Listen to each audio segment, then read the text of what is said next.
Olá, meu amigo, minha amiga, bem-vindos ao Portal do José e hoje a gente vai fazer um programa tratando da participação do Brasil na abertura da Conferência das Nações Unidas. Vamos falar sobre os discursos, sobre a implicação que isso vai ter na nossa realidade, no nosso cotidiano. Se você chegou agora, se inscreva no nosso portal porque aqui a gente vai dar elementos para você ter papo com seus amigos na roda das conversas. A gente vai tratar de temas que você não vê pelos grandes meios de comunicação. E obrigado por você estar replicando o nosso portal por todos os cantos, né? Então vamos ao discurso. Discursos importantes. O discurso mais importante que foi circulando no Brasil e no mundo falou contra o globalismo, meteu a porrada na Venezuela, meteu a porrada em Cuba, falou de liberdade religiosa, citou o nome de Deus várias vezes, enalteceu o patriotismo como um valor maior, o nacionalismo, as relações justas, a cooperação entre as nações, falou contra a perseguição religiosa. É óbvio que eu estou me referindo ao discurso do presidente Trump. Aí você vai se assustar de repente e falar assim, ué, mas eu vi o presidente Messias falando exatamente as mesmas coisas. Pois bem, gente, será apenas uma coincidência ou será que tem outras coisas além dos aviões de carreira? Tem o presidente Bolsonaro um repertório intelectual para redigir uma peça falando de globalismo, falando de todos esses temas, de concatenar esses assuntos em várias áreas e de, sobretudo, falar de uma forma muito rígida? Será o presidente Bolsonaro uma pessoa que amedronta outros chefes de Estado? Ou será que essa histeria que a gente vê pela internet dos youtubers, dos seguidores fanáticos do bolsonarismo, tem algum fundamento?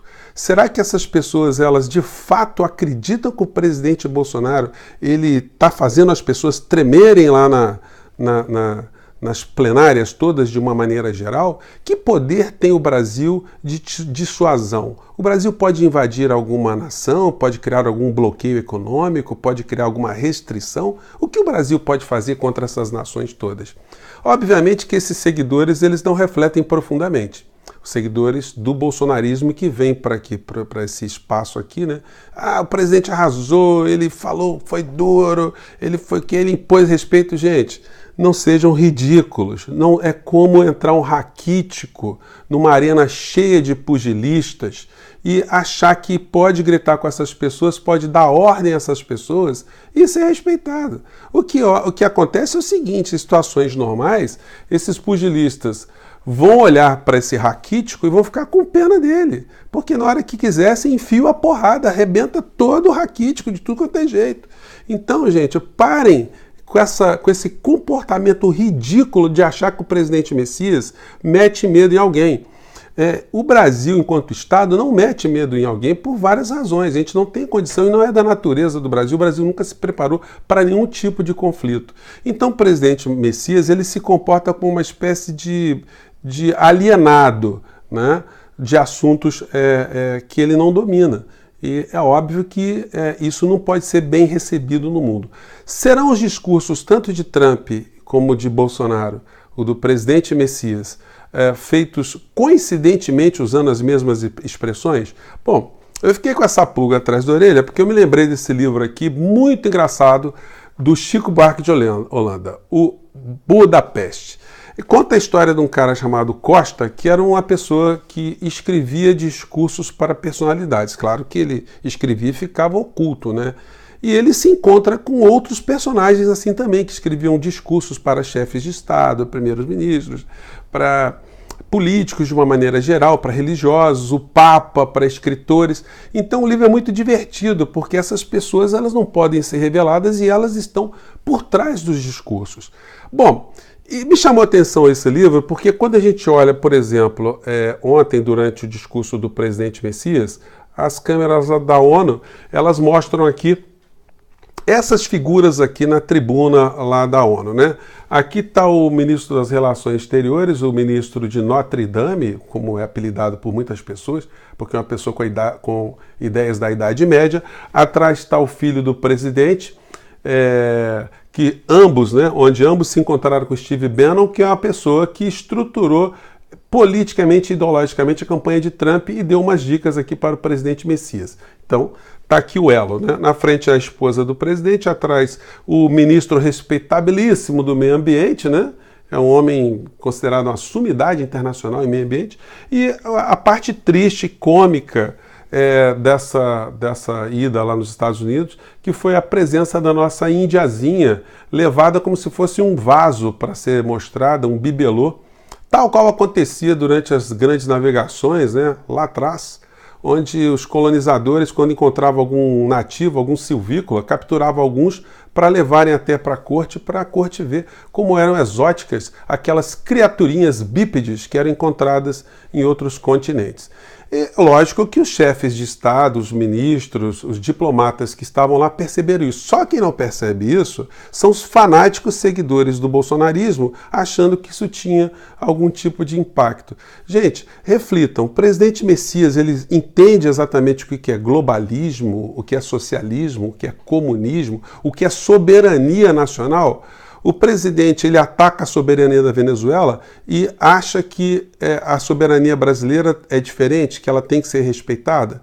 O presidente Messias, ele criou provavelmente, até sem querer, né, sem querer do ponto de vista estruturante, né, ideológico, né, um sistema chamado o nacional-entreguismo, que é aquele onde você diz que Deus está acima de tudo, mas você entrega o Brasil abaixo de todos. Ele faz esse discurso selvagem, que é um homem protetor da floresta, enquanto as riquezas nacionais, de fato, as que interessam, estão sendo entregues a toque de caixa. Quando a gente pega aqui o editorial do jornal Carioca, da família mais rica do Brasil, né? Eles vão falando que a privatização da Eletrobras não pode ser abandonada pelo Congresso. Ou seja, olha, enquanto o Bolsonaro está distraindo todo mundo com essas coisas que ele fala lá na conferência, vamos rapidinho entregar o Brasil. Porque isso aí a gente vai fazer muito negócio, tem muita gente fazendo muito negócio, muita gente ganhando dinheiro, e esse é o papel de famílias que cuidam de meios de comunicação no mundo inteiro. Muita gente reclama comigo que eu falo muito da Rede Globo, da família Marinho. Gente, mas não tem como a gente não tocar nesse ponto, porque esse ponto é um ponto da raiz do problema, está ligado à essência do problema. Porque quem controla a informação, quem lida com a informação junto à sociedade, exerce um controle de aplacar qualquer tipo de insatisfação da sociedade com determinada coisa ou simplesmente motivar uma insatisfação.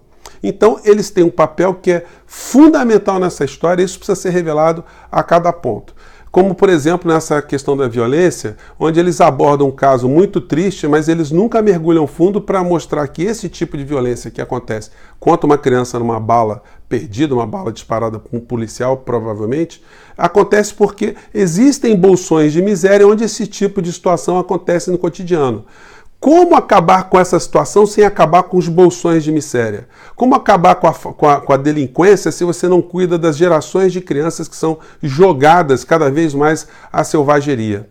Se a gente não faz nada, se o Estado não investe em educação, saúde, saneamento, porque se o Estado brasileiro prefere agradar o seu Guedes e seus cupinchas, os seus sócios, nunca nós sairemos dessa situação. E aí os jornalistas têm um papel fundamental. Eles têm que provocar suas editorias, as empresas, para começarem a revelar esse tipo de situação e nós, sociedade, temos que estar cobrando e revelando esse tipo de situação. É por isso que eu me pego muito nessa situação, né? Nesse ponto de vista. O presidente Messias, ele tentou se encontrar com o presidente Trump, mas como vocês sabem, né, o estagiário, quando ele é engraçadinho, quando ele faz piada, ele entra na empresa, o chefe, né, o dono da empresa, ele dá muito cartaz. Mas se esse estagiário passa da conta, começa a falar besteira, começa a fazer maluquice, começa a desrespeitar as pessoas e começa a desagregar a empresa, ele fica na mira do pênalti e provavelmente ele será o próximo a ser demitido da empresa, né? Não é à toa, então, que ele não conseguiu uma conversa tão amistosa como ele achava que poderia ter com o presidente Trump, porque esse sim, além de ser uma pessoa que está à frente de uma potência econômica e militar, ele tem planilhamento daqueles atos políticos que vão fazer com que agregue alguma coisa para ele ou não agregue.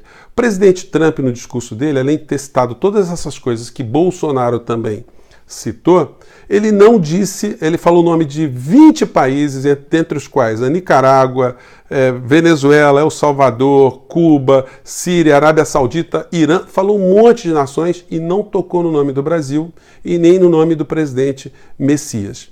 Isso demonstra que ele já está percebendo a carga tóxica, significa estar perto de um presidente que está queimado, literalmente, no mundo inteiro, enquanto uma personalidade, enquanto uma pessoa não bem-vinda. Nos Estados Unidos, são diversas instituições que não querem a presença do presidente Messias lá, e claro que o presidente Trump tem essa leitura.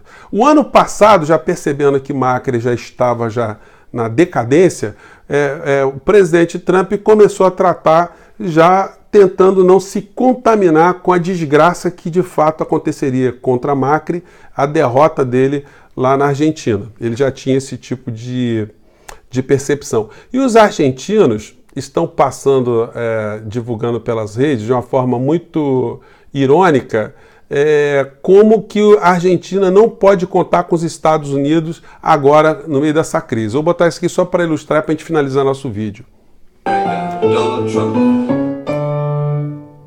O Macri todo feliz, meu amigo Trump, né? Olha aí. Macri, olha, estou em campanha, Trump. Depois quero tirar uma foto bacana contigo, né? Trump, fica mais um pouquinho aí, agora deixa eu fazer uma foto. E o Trump... O Macri, volta, Trump! Volta, meu amigo! Lá foi o secretário atrás do Trump e o Trump não volta. O Macri ficou tristinho, tá aí, desolado, sabendo que as câmeras todas estão filmando, né? Estão gravando. Então ele falou, olha, vou ter que dar um migué aqui, ter que fingir que alguma coisa aconteceu, porque pegou mal pra caramba, né? Então é isso que está acontecendo, gente.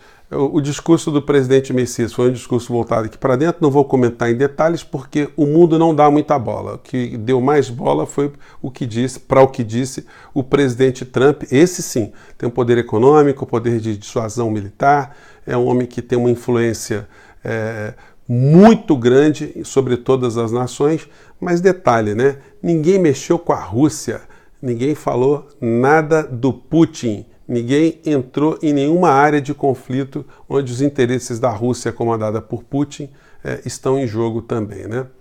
Coloquei todas as questões para você refletir, você bater papo com os amigos. Espero ter jogado algumas questões para você ficar minimamente desconfiado e você perceber se de fato o presidente Messias ele tem capacidade para escrever um texto longo, contendo conceitos muito complexos, ou será que teve a mãozinha secreta de alguém nesse discurso? Um grande abraço, até o próximo vídeo.